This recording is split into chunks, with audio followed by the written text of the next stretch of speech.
Hi friends, നമ്മുടെ മനസ്സിനെ കുറിച്ചിട്ടുള്ള പഠനത്തെയാണ് മനഃശാസ്ത്രം എന്ന് പറയുന്നത്, അല്ലെ സൈക്കോളജി. നമ്മുടെ മനസ്സ് സന്തോഷമാണെങ്കിലല്ലേ നമുക്ക് എല്ലാ കാര്യവും വൃത്തിക്ക് ചെയ്യാൻ പറ്റുള്ളൂ.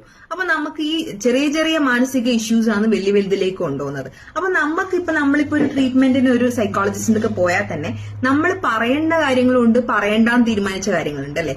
നമ്മൾ ഇന്ന കാര്യങ്ങൾ നമ്മൾ പറയില്ല നമ്മൾ തീരുമാനിച്ചു, നമ്മൾ ആരോടും പറയില്ല.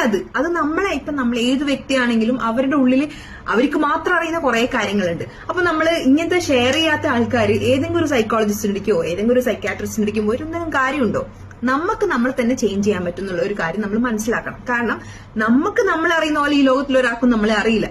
Medical conditions extreme level of അൺബാലൻസിലേക്ക് പോകുമ്പോൾ, അൺസ്റ്റെബിലിറ്റിയിലേക്ക് പോകുമ്പോൾ നമ്മൾ ട്രീറ്റ്മെന്റ് എടുക്കണം, അത് സാധാരണയാണ്. പക്ഷെ ചെറിയ ചെറിയ ഇഷ്യൂസ് നമുക്ക് ഏർലി മനസ്സിലാക്കി നമ്മളെ കറക്റ്റ് ചെയ്യാനുള്ള ഒരു വഴി നമുക്കുണ്ട്. നമ്മൾ എന്തിനെല്ലാം സമയം ചെലവാക്കുന്നുണ്ട്? TV ആണ്, ഫോണിൽ ടൈം സ്പെൻഡ് ചെയ്യാൻ, ഫ്രണ്ട്സിനോട് സ്പെൻഡ് ചെയ്യാൻ, ഫുഡ് കഴിക്കാൻ. 1 മണിക്കൂർ ഒരു ദിവസം നമുക്ക് നമ്മളെ ഗ്രോ ചെയ്യാൻ, നമ്മുടെ പോരായ്മകൾ മനസ്സിലാക്കിയിട്ട് അത് തിരുത്താൻ നമ്മൾ ശ്രമിച്ചാൽ എത്ര എളുപ്പമായിരിക്കും. ഫോർ എക്സാമ്പിൾ, ഇപ്പൊ നമ്മൾക്ക് ഇഷ്ടമില്ലാത്ത ഒരാളെ കാണുമ്പോൾ നമ്മൾ എങ്ങനെയാ ബിഹേവ് ചെയ്യുന്നത്? നമ്മൾ കാമായിട്ട് അവരോട് നല്ല രീതിയിൽ ബിഹേവ് ചെയ്യുന്നതിന് നമ്മൾ ഇമോഷണലി ഗ്രോ ചെയ്തിട്ടുള്ള ഒരാളാണെന്ന് നമുക്ക് മനസ്സിലാക്കാൻ പറ്റും.